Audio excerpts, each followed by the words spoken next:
Hello and welcome to Business Minds. I'm Cindy Bird. I'm an educator, thinking partner, and a business owner who has a passion for helping people and businesses thrive. And I'm so excited that you chose to join me today for this program of Business Minds. Business Minds is your resource, whether you're an aspiring entrepreneur, an existing business owner, or a business professional, just anyone in the business world who wants to make a difference, wants to connect with others who want to make a difference, wants to collaborate with others, to learn some new insights that you can take back and apply to your work and to your business. Business Minds is the place for you to be. And on this beautiful May morning, when you could be enjoying that weather outside, I'm glad that you're choosing to listen in to the program instead. This morning reminds me a lot of a morning 41 years ago, Mother's Day 1977. My son was born. So I want to give a shout out to him, Corey Bird. Happy birthday, son. You continue to make me a proud and grateful mama. He's a project engineering manager at Morton Buildings, and I'll actually be getting to see him a little later today and wish him a happy birthday in person. So most important today, I want to connect you to our topic for the month of May and to my special guest. When I think of the month of May, and I'm an avid gardener, it's the start of the growing season. And I thought about that word growing and how it connected to the business world. And when you have a startup business, of course, your goal is to grow it. And there are some growing pains, though, that occur with that as well. So the theme for May is the growing pains of startups. And I'm so excited to welcome my special guest today, Sue Sanders. Welcome, You, Sue. Cindy. Sue is a co-founder of Sign On ASL Education. And they're celebrating, or just celebrated, going to celebrate your second anniversary of being in business. So not exactly a brand new startup, but still in the growing phases. So tell us more about Sign On ASL Education, how it got started, why you do, what your mission is, anything you want to share. Excellent. Thank you, Cindy. I appreciate this opportunity to share with you and to share with your viewers. I have been passionate about what I do for many, many years. I am a professional sign language interpreter and have been so for almost 28 years now. I have been involved with the deaf communities, the interpreting communities.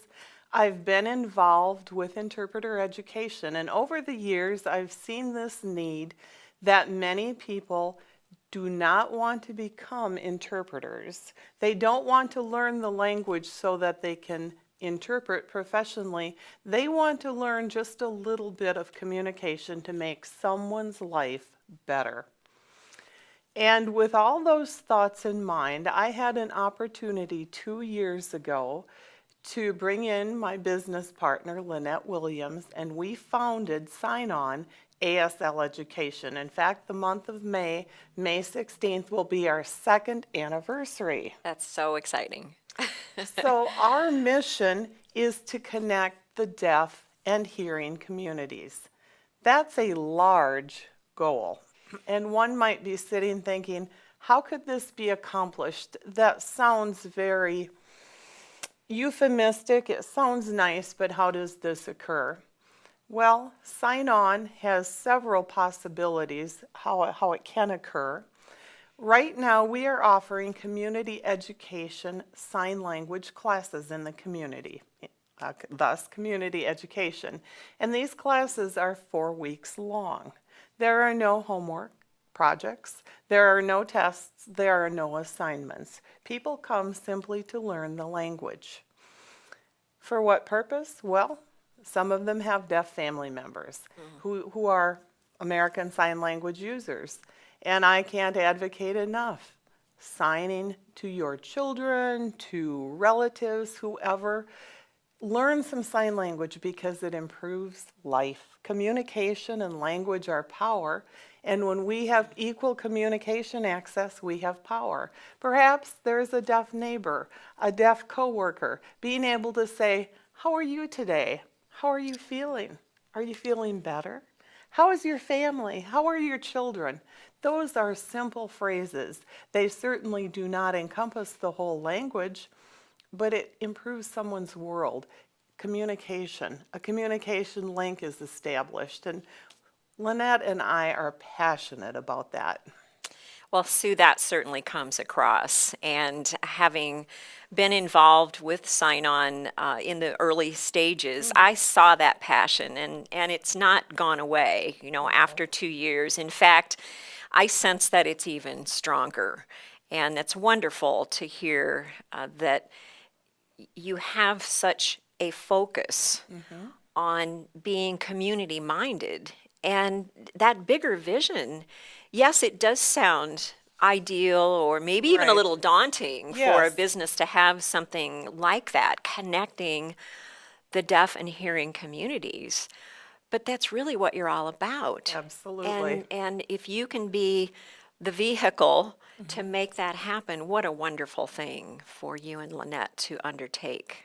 I admire that work so much. Thank you. So much. As a communications person myself, and knowing just in general how important language and how we come across is to our quality of relationships. Absolutely. This is what you're touching on in Yes. order to be inclusive Yes. and make sure everyone has that opportunity to experience better quality relationships. Absolutely. And misunderstandings can occur easily if someone does not have access to a message. If two people are chatting, it can be easy for someone who's looking on to assume perhaps they're talking about me. Maybe there's something negative going on. If I can include that person in the communication exchange, and now there are three of us chatting instead of just two of us with one looking on, I've improved someone's life. I've improved the quality and the quality of relationships. Sometimes as people take on the project of learning a new language, second language learning is daunting. And sometimes when they encounter that, they feel like, what if I make a mistake? What if I say something silly or sign something silly? To which I respond, you will. It's okay. As we learn language, we experiment with it just like toddlers do, and that's okay. That's powerful. Well, I know the A in your tagline is awareness, Yes, correct? you So are I correct. love that you brought that out, that Excuse me. it's bringing an awareness of how Yes. important this is to the world and to everyone's everyday interactions. Absolutely. And being able to connect is so awesome. Well, since that work you're doing is so significant, I bet, and you have a passion for it, Yes, a lot of heart and soul goes into growing ASL, Sign On ASL Education. absolutely. And you shared with me there have been some growing pains Oh, along the yes. way, either along the way or maybe that you're even still experiencing as a startup. So let's get into those growing pains that you shared with me and talk All about right. the very Excuse me. first one that you shared with me. What was that one? All right. The first growing pain, and it will probably be a continuous challenge for us and for other business owners, is how to use time effectively. That sounds so straightforward, like, well, isn't that just common sense? But as one sits down to look at their daily lives, their priorities, their schedules, their personal needs, family needs, and the needs of that new business, it involves taking a realistic, hard look at how much time I, as a business owner, can devote to this new business. Excuse me, please. And I had told Sue when we chatted recently that she's not alone. That's a growing pain that most every startup business and maybe businesses in general share is time and time management. Absolutely. So I have, let's talk about that as our first coaching Excellent. point that I want to share with you. So I would encourage you and your co-founder, co-owner Lynette, to sit down together and ask a couple of questions. The first one is, where do you want or need to be spending your time? and where should you be spending your time? Okay. Again, seems like a very no-brainer, straightforward Right. question, but oftentimes we don't sit back and really look at that question in depth. I agree. So as part of that, in your answering, perhaps what you'll be doing is listing those specific tasks, those efforts that align with your strategic plan. So if you have a strategic plan in place, then it's easier to make sure that what you're spending your time on is moving you towards accomplishing what's in your strategic plan. Secondly, identify what's most important for you to do in order to deliver the most value for your customers. In a big corporation, they're always analyzing the value chain. At every point in what you do, whether it's behind the scenes or in the actual customer interaction phase of what you do, there's value that should be being created. And Right. so focusing your time on only those things that you know are the most important for you to do that are going to result in being able to deliver the most value to your customers is important. The second question is to ask yourselves is, do you have an accurate accounting of how you're currently spending your time? Budgeting your time is really no different than budgeting your money. And if anyone out there's already done a budget or has done a budget in your life somewhere, money budget, either for personal or for business, you know that first you have to have a good sense of how you're currently spending your money. That is true. That's the starting point before you build the budget. Same thing is true for time. You have to keep a log over at least a 1 week period of time, preferably 2 weeks is even better, that actually tracks how are you currently spending your time. That analysis comes first. Then you can compare it to how you answered number one. This is how we should or want to be spending our time in order to deliver the most value to our customers, those we serve. Here's how we're actually spending our time, and match them up. You could do it in 2 different pie charts and compare them side by side. So that's a tool, graphs, charts, time logs, even Covey's quadrant system, Stephen Covey's quadrant system that helps you analyze where you're spending your time. Are you on urgent but not important things, or are you spending more time in quadrant 2, which is important but not urgent? That's where the most time should be spent. Interesting. So comparing that analysis is important. David Allen, who's a guru of time management, has very famously said, you can do anything, but you can't do everything. And I'll never forget those words that I learned from him quite a long time ago. And David Rock is another great source. His book, Your Brain at Work, is a wonderful read. I encourage everybody to read that book. He talks about the importance of prioritizing. That's an interesting concept, Isn't that an Cindy. interesting concept? I've not heard of that before. And it's so very true. If we don't make that the first priority, the rest of it really doesn't fall into place. The other thing that he very wisely points out in his book, because he is an expert in neuroscience, brain science, is that prioritizing is one of the brain's most energy-hungry processes because it involves multiple functions. Those are things like understanding, deciding, recalling, memorizing, and inhibiting. In other words, keeping certain thoughts at bay while you try to focus on other things. It all takes up a lot of energy, literally oxygen and glucose. So knowing your own mental energy requirements and what, again, the time of day when you're most fresh and you're most Absolutely. energized to tackle things like that, that will help you prioritizing itself.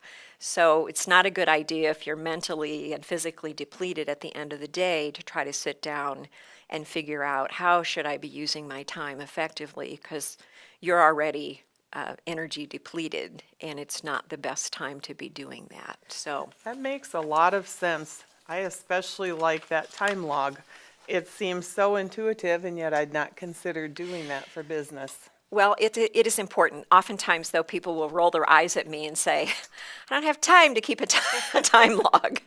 And if there are so many apps and tools, Certainly. electronic ways that we can do that. It can be done very easily, but it's so critical. And if you just can do it at least for 1 week, then you've got a better sense of how you're actually spending your time. And that goes into really the second growing pain that you shared with me as well. They're connected.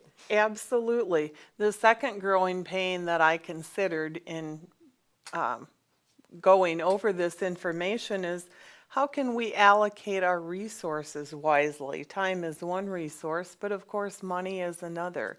There are so many great opportunities for small businesses, Cindy.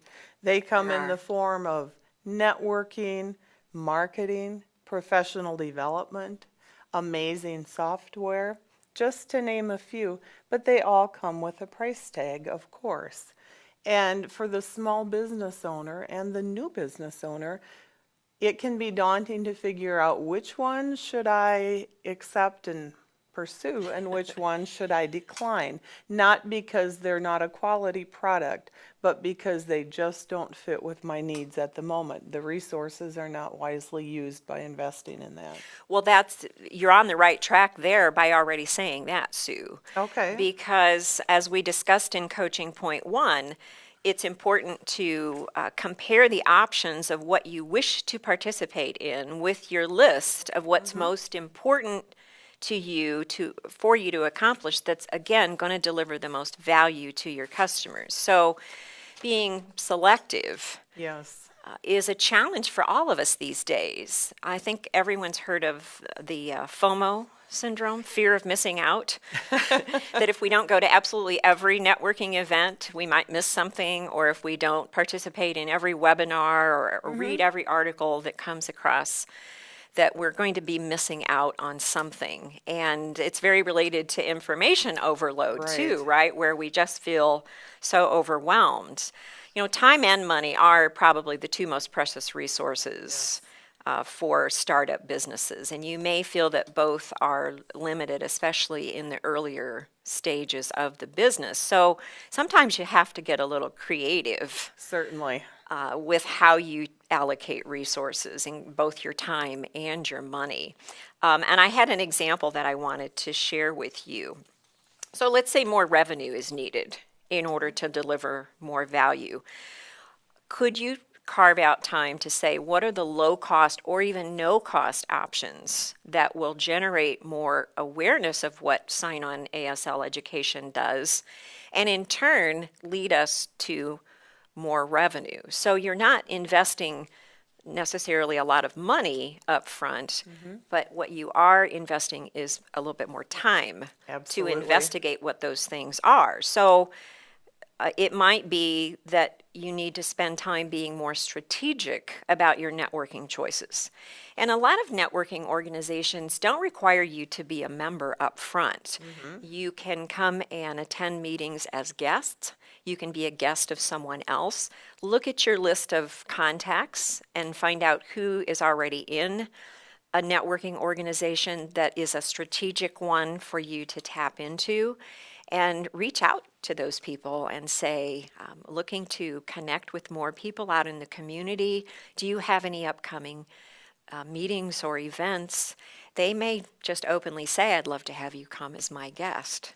It's a great idea. And to do that. Another low-cost option in order to deal with the fact that revenue might be a low resource at the time, press releases.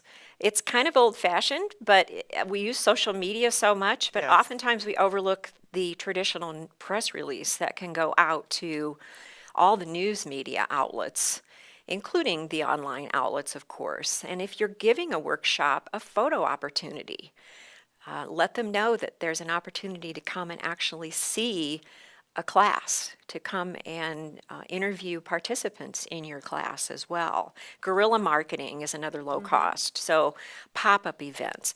But make that connection. You're wanting to ask yourself, are we considering too many options at the same time instead of being strategic? Then you've got the paradox of choices going on. Yes, and, for sure. And Barry Schwartz wrote about this a number of years ago, but it's still plays today. You know, we've got 200 different choices of toothpaste, for heaven's sakes, and we get Wow. overwhelmed with all these choices. So, Very true. you know, so I've given you in your packet there, Sue, a little extra handout you can read on your own about that Excellent. paradox of choices. But the other question I would encourage you and Lynette to ask yourselves is, have you given enough thought and discussion to how you as co-owners are dividing up responsibilities? Okay. When you have the advantage of having two people owning the business, you can say, well, do we both need to participate in that networking event? Do we both need to participate in that webinar or that workshop? Can you divide up responsibilities, and then you're allocating that time resource plus the money? If one of you goes to the webinar or pays to participate in a workshop, can that person then just bring the information back to the other Makes instead good of both sense. of you participating at the same time? So just to summarize that whole key point of how to allocate resources, do that in alignment with your strategy. Minimize your choices, so be more strategic and discerning so you don't have that information overload and that paradox of choices. And then outline division of duties among the two of you as business partners. Those are great suggestions, Cindy. Well, let's go on to your third growing pain that you shared with me. All right, this ties right in. The third growing pain that we discussed is, how can the small business owner, probably all of us, but targeted on the small business owner, maintain effective organizational strategies, whatever they are, whatever best suits that business, while being aware simply being a good organizer doesn't move the business forward. Whether the to-do lists, the business files, the contacts, the networking, organizing that is amazing, but it doesn't necessarily move us forward. And tying into what we were just discussing, I recently read a term for the information overload we face today as infobesity. We're just glutted with information coming at us. Just waiting to come on with you this morning, I was perusing emails of so many opportunities and a lot of great information. There is no way I'll have time to cover all of that. So how to deal with organization and use it as a tool rather than letting it become a dictator. It really is a double-edged sword, because the information that you possibly are getting is potentially going to advance what you're doing with the business. And yet, Absolutely. it goes back to what David Allen said, you can do anything, but you can't do everything. And Yes. so when you talk about organization and organization strategies, I, again, want to start with a question. Are distractions preventing you from focusing on what's most important? That goes all the way back to coaching point one, where I said selectively pick those things to spend your time and focus on that are going to help you deliver the most value to your customers. Is there something, you know, so it might be that spending some time organizing your office space is actually going to ultimately allow you to deliver more value to your customers, because you're not distracted by the clutter that's just at the corner of your eye. Literally, it can be a distraction. Certainly. Clutter is physical clutter, but it can Right. also be clutter in our mind. Excellent It point. can be clutter in our hearts, that we have some unresolved rift between ourselves and someone else that hasn't been resolved, and it serves as a distraction. When you mentioned checking emails Yes. before today, again, David Rock, I can't say enough about this book, Your Brain at Work, because he talks about the fact that we should resist that urge to immediately jump on Facebook or check emails first thing in the morning. Interesting. Because again, even in the act of doing that, you are having to decide Yes. which emails should I pay attention to, which ones should I file for later reference, which ones can wait.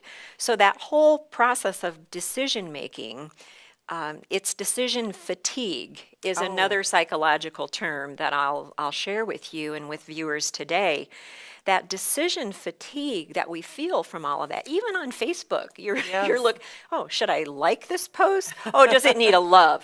Or does it need a smiley face?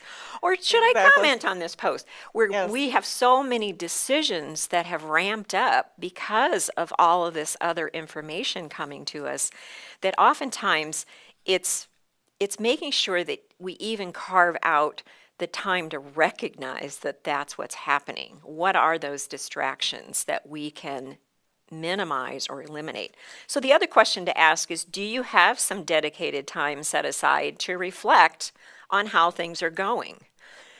Oftentimes we don't consistently or intentionally put a couple of hours, even an hour on our calendar, and that's precious time that all we do is reflect over how all of these things are going. Oh, that's a great point. And third, do you have systems in place in the business that can help increase efficiency?